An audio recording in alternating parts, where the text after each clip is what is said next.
మనం శివాలయానికి వెళ్ళినప్పుడు ముందుగా నందీశ్వరుల వారిని దర్శించుకుంటాం. నందీశ్వరుల వారిని మనం దర్శించుకుంటే శివానుగ్రహం తప్పకుండా లభిస్తుంది అని పండితులు చెప్తుంటారు. ఇవాళ నందీశ్వర స్తుతితో మీ ముందుకొచ్చాను. ఈ నందీశ్వర స్తుతి గనక మీరు పఠించినట్లయితే శివానుగ్రహం తప్పకుండా లభిస్తుంది.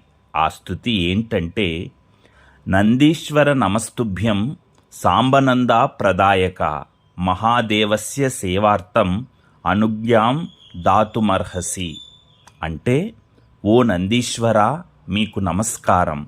మీరు సాంబ అలాగే ఆనందాన్ని ప్రసాదించేవారు. మహాదేవుని ఆజ్ఞకు అనుమతి ఇవ్వవలనని మిమ్మల్ని ప్రార్థిస్తున్నాను అని ఈ యొక్క నందీశ్వర స్తుతి అర్థం. దీన్ని భక్తి శ్రద్ధలతో ఎవరైతే పఠిస్తారో వాళ్లకు తప్పకుండా ఈశ్వరానుగ్రహం లభిస్తుంది.